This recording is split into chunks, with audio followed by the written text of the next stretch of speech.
Assalamualaikum warahmatullahi wabarakatuh. Buleewwan kiyya jirra jirtu akkam jirtan fayyaa keessanii alhamdulillahi rabbil alamin. Buleewwan kiyya namaraan nagaadha simburaan akkam.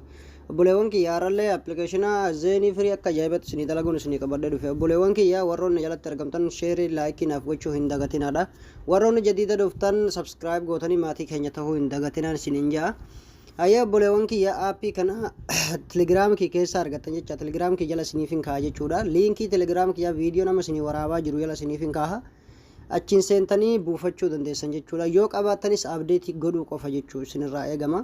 Aappiin kun isa kam jechaan keessaniin oolu aappiin kun isa kana jechuudha. Dhiifama. Aappiin isa kana jechuudha. Isaan qalamaan isin agarsiise.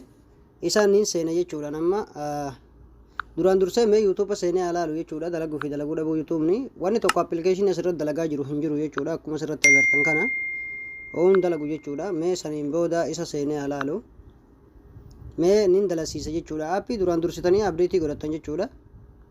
Aappii asiin abdeetii godhattan jechaadha. Ni agartan jeetii yaada.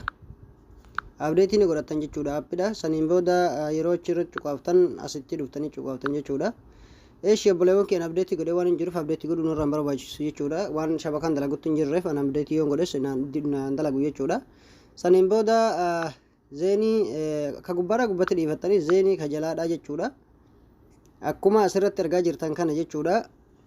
Zeeniin akka ajaa'ibatti isinii dalagaa asirratti dalasiifattan jechaadha. Asirra kaa'attan jecha zeeniidha. Xaayyiban amma asirra kaa'addeetiin jira. Mee dalasiifnee alaallu. Aappiin akkuma asirratti argaa jirtan kana jechuudha. Akka ajaa'ibaa kanatti dalaga jechaadha buleewwan kiyya ni agartanii. Ayyaa buleewwan kiyya warroonni telegiraama jalaas malee tiktooka jalaan jirtanis forfaayilii tiktookii jalaa seentanii sabskraayibii laayikii naaf gochuu hin dagatinaan isiniin ja'a. Aappiin akka ajaa'ibaa kanatti isiniif dalaga jechuudha. Mee amma yuutuuba seennee walumaan haala halluu dalaguu fi dalaguu dhabuu isaadha jechuudha. Silaa hin dalagu jechuudha waan isin eegaluu qabu.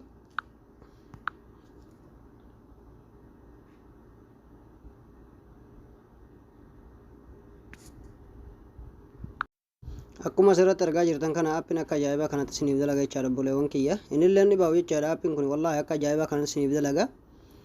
Aappii gadi buufadhaati itti fayyadamaan isiniin ja'a. Liinkii telegiraama kiyyaadha. Viidiyoon amma isinii waraabe kana jala isiniifin kaa'a jechuudha. Achiin buufatuu dandeessanii. Haga viidiyoo biraatti walitti deebinutti assalaamu alaikum warahmatullaahi wabarakaatu.